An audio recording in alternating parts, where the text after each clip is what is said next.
Hola, muy bienvenidos a un nuevo episodio de Diálogos Piensa y tenemos el honor y el agrado de contar con Marcelo Ruiz, quien es arquitecto de la Católica Valparaíso, magíster de la Universidad de Chile y, más importante aún, tiene más de 20 años de servicio en la región y hoy en día es nuestro Seremi de Vivienda y Urbanismo.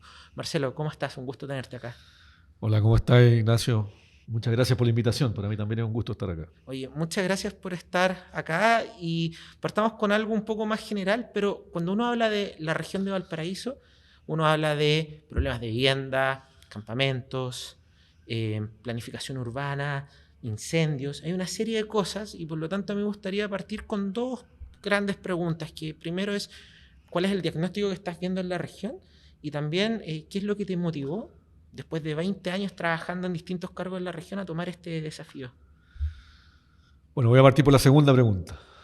Eh, bueno, a mí hay dos cosas que me motivaron. Primero, comparto el diagnóstico hecho por el presidente Kast respecto a la emergencia que vive el país. Yo creo que en materia urbana el país y nuestras ciudades están viviendo una emergencia. Ya uno lo puede ver por todos lados: el aumento de campamentos, el aumento de la informalidad, eh, el alejamiento del sueño de la casa propia. ¿Ya? Eh, los bajos índices en el uso del transporte público. O sea, estamos frente a una crisis urbana, una emergencia urbana, y dado que la ciudad es un fenómeno que depende de aspectos económicos, aspectos sociales, aspectos culturales, si tenemos una crisis urbana, si tenemos una emergencia urbana, es porque también tenemos una emergencia en materia social y económica. Entonces, lo primero, comparto totalmente el diagnóstico hecho por el presidente Kast, y eso es lo que me llevó primero a querer participar de esta administración. Y lo segundo, por cierto, fue el honor que es poder colaborar con la gestión del ministro Pouge. Y lo tercero, el poder hacer un aporte a esta región tan querida. Oye, y dentro de lo que se ve en la región, porque acá hay muchos temas que vamos a ir tocando en la medida que vayamos conversando, pero si lo viésemos primero desde más arriba, que acá hay vivienda, hay transporte, hay planificación, uso de suelos, ¿dónde crees tú que está la mayor cantidad de desafíos? Si es un tema de gestión, permisos, burocracia, mover el Estado, acercar la inversión a la región, ¿dónde crees tú que están los desafíos hoy en día? ¿Tú te refieres a los desafíos en términos de la gestión pública? De la gestión pública, pensando en el Serviu de Valparaíso. Mira, los desafíos tienen varias escalas. Hay una escala que está relacionada primero a la empatía, primero a conectarse con lo que está pasando con la sociedad en Chile. Segundo, a conectarse con aquellos comités que esperan años, a conectarse con la incertidumbre que tienen las personas, las familias, las comunidades en las zonas más precarizadas, respecto a cuándo van a venir las soluciones. ¿Ya? Ahí hay un primer orden de cosas. No quiero decir que que antes no haya existido empatía, no estoy diciendo eso, sino que estoy diciendo que es necesario profundizar esa empatía y profundizar esa conexión con la necesidad de las familias más vulnerables, porque fíjate que algo que me ha aparecido en muchas reuniones que llevo en estos 2 meses, mucho de lo que me aparece es la incertidumbre de las familias, de las comunidades respecto a cuándo va a llegar la solución. A mí me lo dice la gente. Mire, Seremi, nosotros hemos esperado mucho y sabemos que tenemos que esperar más, pero queremos saber cuándo. La incertidumbre es un temazo. ¿Ya? Entonces hay un primer orden de cosas que tiene que ver con profundizar la conexión con los más vulnerables, ¿ya? Con aquellos que han esperado por años por la solución. Yo me encuentro con comités que llevan 25 años esperando una solución. ¿Ya? Entonces ahí hay un primer orden de cosas. Lo segundo tiene que ver con tener un diagnóstico adecuado. ¿Ya? Nosotros durante años, por ejemplo, y esto puede sonar un poco, no lo quiero hacer en tono de sorna, de ninguna manera, pero nosotros llevamos demasiados años hablando de la ciudad compacta.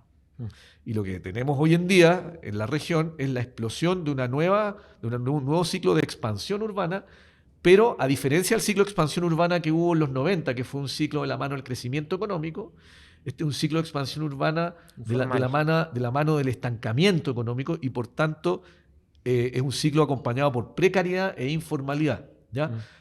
Quiero agregar que, por ejemplo, creo que Juan Pablo Luna, un politólogo, ha hablado sobre la informalización de la sociedad chilena. Él escribió una columna al día siguiente de la primera vuelta que se llama Un futuro tuneado. Sí. Yo recomiendo leerla porque nos habla de ese proceso de informalización, ¿ya? Y eso tiene una expresión urbana que en la región de Valparaíso se traduce en la aceleración de los loteos informales, las comunidades de derecho, las familias en campamento. Y hoy en día el proceso de informalización tocó a la clase media. Pues la clase media en Chile siempre tuvo el ansia de la formalidad. La familia de la clase media esperaba, ahorraba, en los 90 hacía esfuerzos para poder entrar en el departamento que le garantizara estar en el centro de la ciudad. Eso se ha ido perdiendo. Hoy en día tenemos una clase media que lo único que quiere es irse a los márgenes de la ciudad. Entonces, ahí hay un segundo punto que es importante, ser capaces de tener un diagnóstico que apunte a la realidad, ¿ya? Un tercer aspecto ya tiene que ver con la gestión pública respecto a destrabar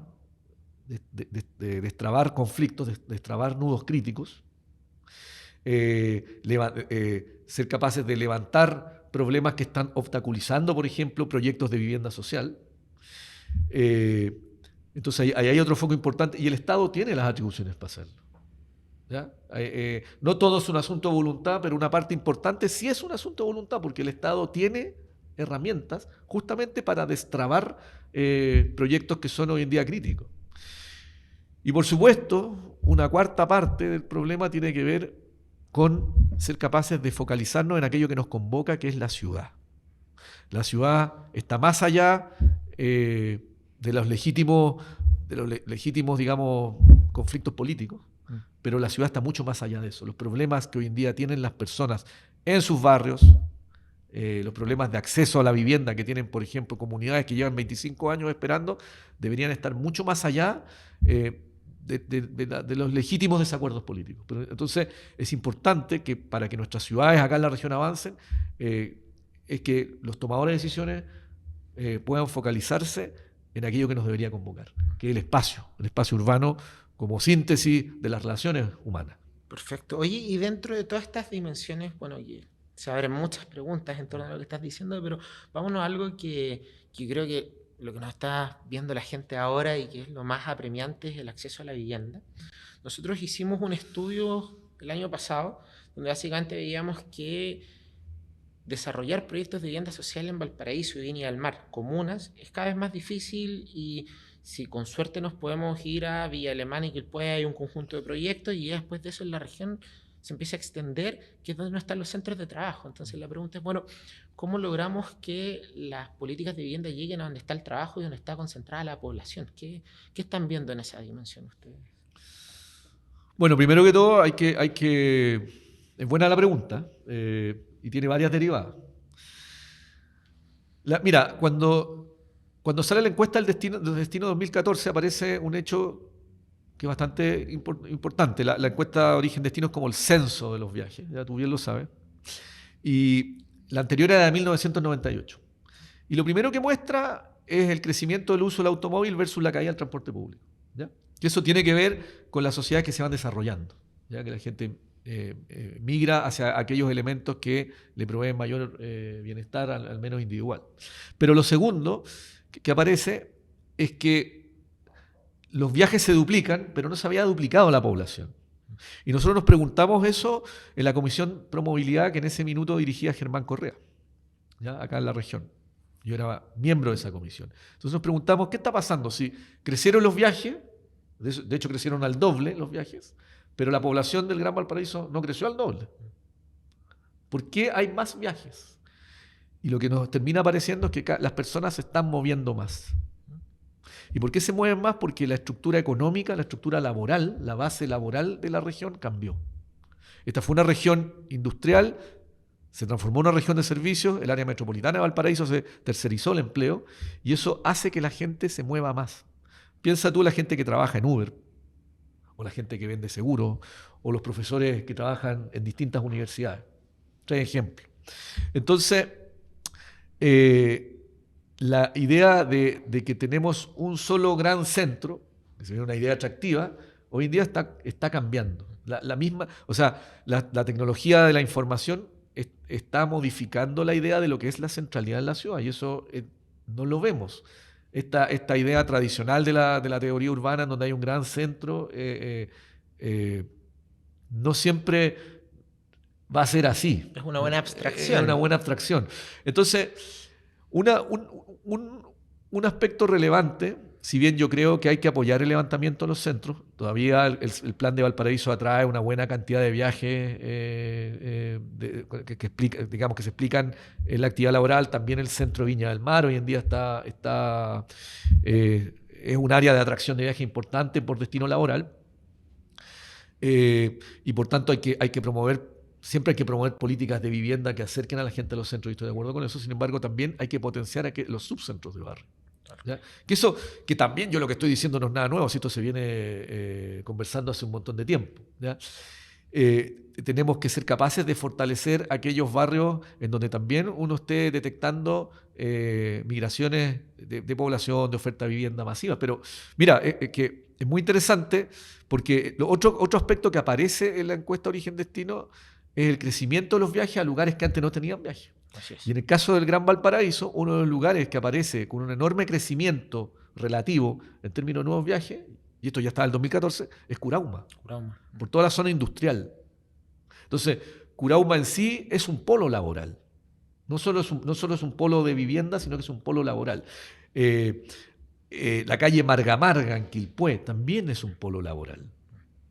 Además de toda la vivienda que tiene, producto de la conexión entre el troncal sur y el troncal urbano. Entonces, hay que estar también muy atentos a estas transformaciones en la estructura urbana, en donde los centros se han ido moviendo. ¿Ya? Pero yo estoy de acuerdo contigo en que nosotros tenemos que fortalecer aquellas políticas que acerquen a las familias a los lugares que concentran empleo y que tienen equipamiento y que minimizan viajes. Eso yo creo que tiene que ser así. Sin embargo, tenemos que estar atentos a nuevas tendencias de desarrollo, donde también tenemos que fortalecer aquellos centros emergentes. Sí, totalmente de acuerdo con eso, y creo que, bueno, haces un punto muy interesante, porque tanto Curauma como Marga Marga tienen buena conectividad y por lo tanto siguen siendo parte de la conexión. Pero también mencionaste Valparaíso, y vámonos un poco a Valparaíso, que de hecho, bueno, estamos acá en la comuna de Valparaíso. Es el única capital regional que perdió población con respecto al último censo. La vacancia comercial la medimos hace poco, está cerca de un 20%, 1 de cada 5 locales está cerrado. Barrios como el Almendral, mucha vacancia habitacional. ¿Qué podemos hacer en una capital, no solo con el peso histórico, sino también que sigue siendo parte de los ejes de trabajo y de desarrollo de la región? ¿Qué podemos hacer para tratar de recuperar un poco lo que está pasando en los últimos 10, 15 años acá? Bueno, yo creo que lo que se puede hacer sobre todo en el casco central de Valparaíso, que es un objeto de debate histórico, a esta altura, en lo que es la discusión urbana, son cosas que en realidad aquí no hay nada genial, sino que son implementar cosas que se vienen discutiendo hace mucho tiempo. Primero, poder recuperar la seguridad. Eso es importante. Sabemos que el abandono de los centros en muchas ciudades de Chile tienen que ver con el cambio de las condiciones de seguridad, con el cambio de las condiciones medioambientales, ¿ya? Y barrios inseguros, que están deteriorados, que están rayados, que tienen mucho ruido, en donde además el espacio público no está cuidado, en fin. Entonces, todo ese tipo de condiciones son aspectos que se pueden cuidar. Yo entiendo que actualmente el municipio de Valparaíso, yo converso harto con la alcaldesa de Valparaíso, le aprovecho para mandar un saludo, y ella está haciendo un esfuerzo grande por ordenar las condiciones de funcionamiento que hoy día tiene el Almendral, ¿ya? Y eso hay que reconocer lo bueno, ¿ya? Sí. Entonces, la seguridad es un eje clave, la prevención situacional, pero hay otro aspecto que es importante, que es el impulso de ciertas amenidades, ¿ya? Por ejemplo, la arborización, la construcción de parques, el uso de transporte público que genere menos ruido. A veces uno está en la Plaza Aníbal Pinto y no se puede conversar. Así es. Entonces, hay aspectos que tienen que ver con condiciones ambientales generales que son fundamentales para poder atraer a más hogares y más ofertas en los centros. Pero también hay cosas importantes donde hay que hacer un esfuerzo por mantener ciertas actividades laborales acá en el Plan de Valparaíso. Y en eso hacer un esfuerzo, por ejemplo, porque Valparaíso siga siendo un centro administrativo es relevante, que el Estado lo pueda hacer. ¿Ya? Y dentro de esas políticas estatales, pensando un poco en Valparaíso, pues nos vamos Sí. a otras partes, pero pensando un poco en eso, por un lado tenemos seguridad y prevención situacional, pero también qué otro set de baterías uno podría pensar si es que esto tiene que ver con subsidios, con incentivos a la inversión, con la rehabilitación de inmuebles, con volver a habilitar algunos, porque hay muchos que simplemente o están tomados o están vacantes. ¿Qué tipo de acciones ves tú que hay espacio y que son realmente necesarios para tratar de reactivar lo que nos comentas? Mira, primero que todo, igual en Valparaíso han ocurrido cosas que son positivas. Por ejemplo, la discusión sobre el borde costero se ha ido ordenando. Mucho, sí. ¿Ya? Eso es una gran noticia en sí misma.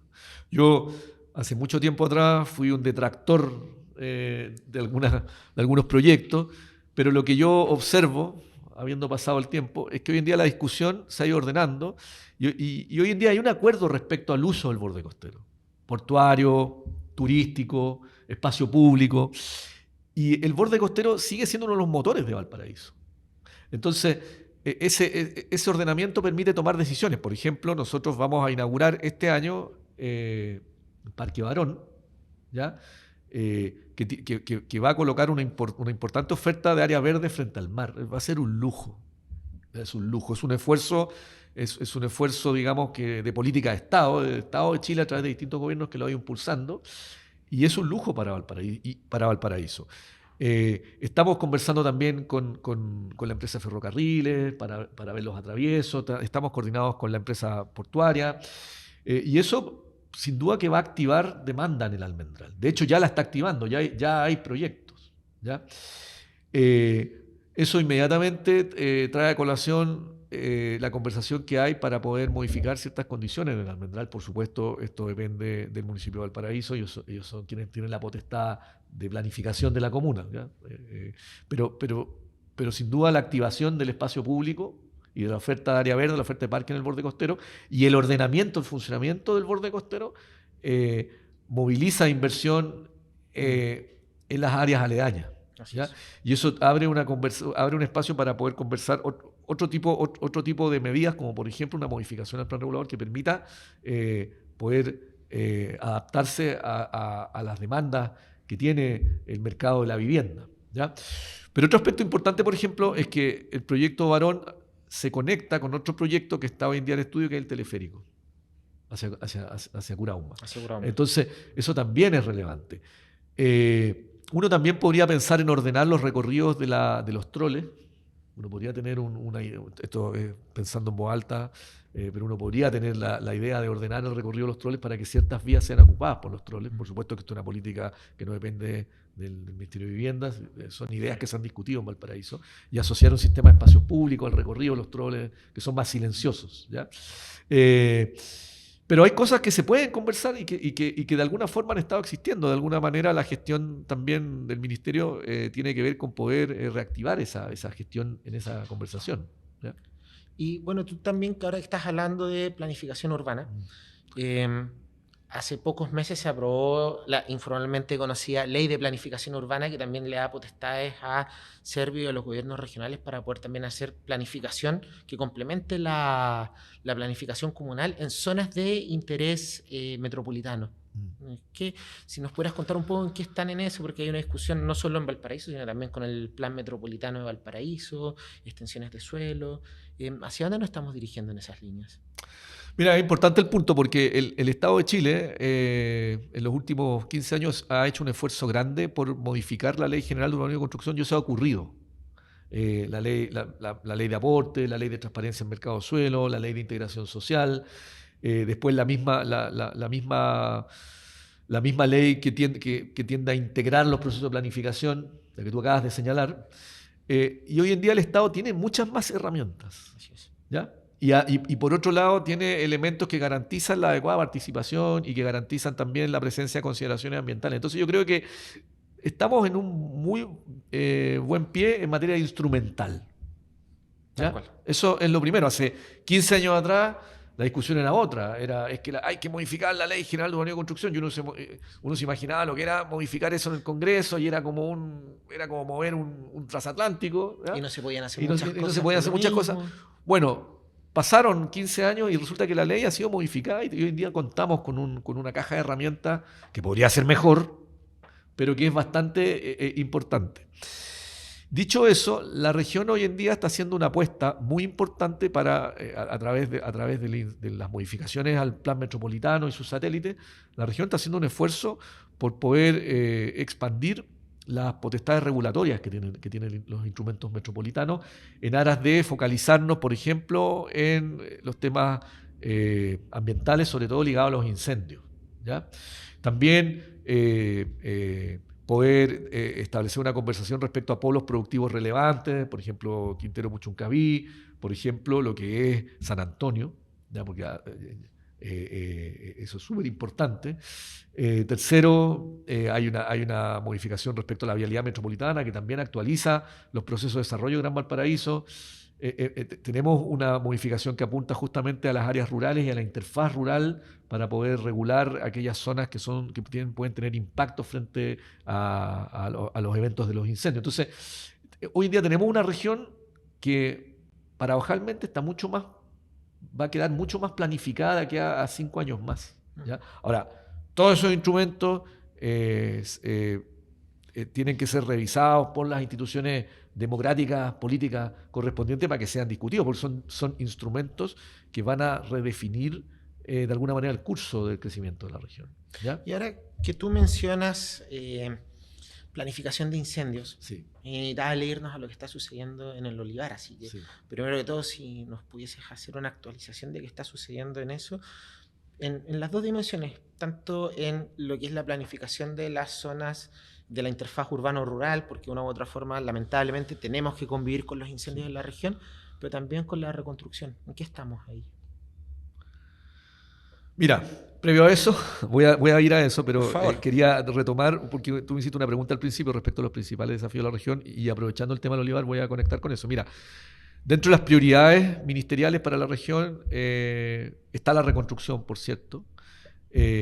Están a ser capaces de abordar los mega fenómenos de informalidad que tenemos hoy en día. Al norte de la región tenemos Huaquén, que es un loteo en donde vive, según ha planteado el alcalde de La Ligua, vive el doble de la población de La Ligua y no está censado, ¿ya? En San Antonio tenemos todo el problema asociado a Centinela. Entonces, también el ministerio tiene una urgencia ahí. Una tercera urgencia es impulsar justamente los planes urbanos habitacionales, por impulsar todos aquellos planes necesarios para reducir el déficit de vivienda, ¿ya? Tenemos también que, además, nosotros tenemos que hacer un esfuerzo por converger. Nosotros tenemos un déficit de vivienda que según nosotros son 40.000, la Cámara chilena tiene 100.000. Tenemos que hacer un esfuerzo, porque no podemos tener datos distintos. Tenemos que hacer un esfuerzo de convergencia en eso, pero vamos a hacer esfuerzos importantes para poder acelerar el stock de vivienda social, ¿ya? A través de distintos planos, ¿ya? De planes, ¿ya? Cuarto, que es muy relevante, es poder fortalecer el espacio público y la oferta vial en todos los barrios precarios que tiene la región. El ministro ahí me ha pedido foco en poder impulsar proyectos públicos que permitan mejorar las condiciones que hoy en día tienen barrios precarios. Y por último, queremos también impulsar nuevas tipologías de vivienda, ¿ya? Queremos migrar o abrir un espacio para poder hacer que el lote urbanizado sea también un producto de la política social en las ciudades. El terreno, para quienes nos ven. El lote. La casa con parrón, como alguna vez señaló con patio, el ministro Pobuje. Sí, exactamente. Entonces, también estamos haciendo esfuerzos para que eso ocurra. Dicho eso, vamos ahora al olivar. Mira, primero que todo, lo que nosotros estamos impulsando en el olivar es un plan ¿ya? Porque una de las cosas con las cuales yo me encontré al aterrizar acá es con la ausencia de plan, ¿ya? O con una dimensión muy débil de lo que se entiende por un plan de reconstrucción. Muchas acciones y poco plan, que Poco alguna plan, vez... ¿ya? Sí. Entonces nosotros lo que estamos haciendo es aterrizar con un plan en el Olivar, un plan que significa la toma del control territorial por parte del Estado. El Estado toma control del Olivar para poder ejecutar ese plan en términos lo más veloces posible para familias que ya han esperado demasiado tiempo. ¿Ya? Hoy en día uno camina por ciertas partes del Olivar, no por todo, hay partes que han ido mejorando, pero uno camina por ciertos sectores del Olivar y es bastante parecido a una ruina urbana. ¿Ya? Casas que están muy deterioradas, que llegan habitadas muchos años, o sea, ya 2 años, en fin, Sí. con acumulación de escombros, en fin. Entonces, lo que nosotros estamos haciendo es un plan que supone, y perdonen que lo repita, la toma del control del territorio por parte del Estado, para poder efectuar un plan entonces en el tiempo lo más veloz posible. Y para eso hemos dividido el Olivar en 6 subzonas, cada una tiene un coordinador territorial que conoce a la perfección la demanda y que también está trabajando con las EGIs que se van a hacer cargo de los proyectos que faltan, ¿ya? Entonces, eso es lo primero. Un plan de toma de control del Olivar adecuadamente participado. Nosotros hemos hecho mucho terreno, hemos estado con alto contacto en el territorio. Estamos periódicamente visitando el Olivar. Eso es una cosa. Lo segundo, respecto a los procesos de demolición que ya impulsamos, esto ya fue conocido por toda la prensa, hemos desarrollado con las comunidades un proceso de selección de las nuevas viviendas y en ese proceso donde se estudiaron distintas tipologías, distintos formatos de programa arquitectónico y distintas materialidades. Y por ejemplo, en esa selección ganó ampliamente, creo que por el 100%, la casa de ladrillo de albañilería confinada, de ladrillo reforzado por una estructura de hormigón. Eso es lo que ganó 100%. Que eso era lo que la gente tuvo en el Olivar originalmente, porque hay que decir una cosa, el Olivar... eran las construcciones. El Olivar es un proyecto de vivienda social que se aprueba a finales de los 80, con viviendas de albañilería reforzada, de superficie alrededor de 40 metros cuadrados, pero en el tiempo la gente las amplió. Entonces todo el mundo tenía 70, 80 metros cuadrados. El Olivar es un barrio de clase media en donde la gente pudo progresar, y eso la gente te lo dice. En este barrio yo progresé. Y nosotros, como ministerio, lo que queremos a través de este plan es poder devolverle eso al Olivar, que vuelva a ser un barrio donde la gente progresa, ¿ya? Respecto a las demoliciones, bueno, tenemos un plan que explicamos en 3 meses. Las casas que tenemos, de las cuales tenemos que tomar control, o ya hemos ido tomando control, no todas tenían el mismo avance en la construcción. Hay algunas que tienen un grado de avance 90% y hay otras que tienen un 5%. Entonces no todas tienen el mismo nivel de complejidad.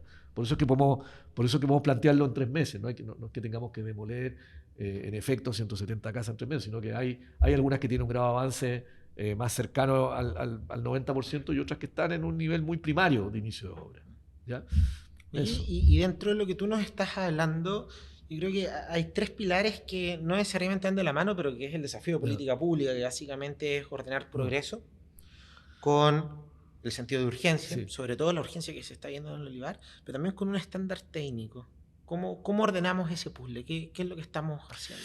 Bueno, la experiencia del Olivar a nosotros nos obliga a elevar nuestros estándares de fiscalización y de revisión de los proyectos que impulsamos como Estado. Lo que nosotros hemos dicho en varios lugares, y yo lo voy a reiterar acá, es que nosotros, ni como sociedad, ni como Estado, ni como gobierno, ni como ministerio, podemos normalizar la entrega de casas falladas o parchadas a personas que están en condiciones de vulnerabilidad, ¿ya? Y eso nos obliga a elevar nuestros estándares de revisión, ¿ya? Y para eso es que estamos firmando convenios con distintas universidades para justamente, al igual como lo hicimos con el IDIEM, poder tener convenios que nos permitan mejorar esos procesos de revisión. La semana pasada el ministro Lomas Latorre yo creo que todos vieron el RIR bastante preocupante, en donde vemos que el estándar de reconstrucción no solo tiene problemas en el Olivar, sino que también lo tiene en aquellos barrios que son herederos de la ciudad informal. Así es. Lo cual es mucho más preocupante porque es una ciudad donde la reconstrucción está más fragmentada. Entonces toma mucho más tiempo efectuar un proceso de control, pero también lo estamos haciendo, estamos abordando un proceso de control de todo lo que es el 60% de la reconstrucción. ¿Ya? Es harto. Es harto, porque la discusión está en el Olivar, pero tú tienes una serie de barrios de origen informal, en Quilpué población argentina. 3 comunas, además. Además son 3 comunas. En Quilpué población argentina, está Pompeya. Aquí están Los Almendros, Lomas La Torre, Villa Independencia, Manuel Busto, donde también hay que hacer esa toma de control, ya que es lo que estamos haciendo. Oye, Marcelo, bueno, ya estamos llegando al final de esta muy grata conversación. Por supuesto, siempre quedan más temas y ojalá tengamos una segunda conversación.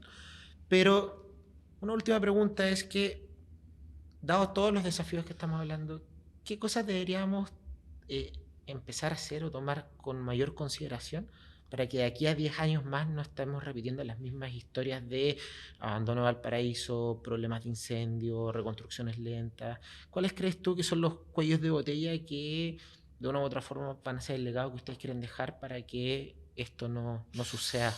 Oye, gracias por la pregunta. Mira, primero que todo, las ciudades, desde Babilonia en adelante, las ciudades dependen de un conjunto de factores, pero hay 2 que son esenciales. Uno es el crecimiento económico. Los arqueólogos te hablan de cuando las civilizaciones tenían capacidad de acumular excedentes productivos. ¿Ya? Ahí nacen las ciudades. ¿Ya? Y lo segundo, el control social.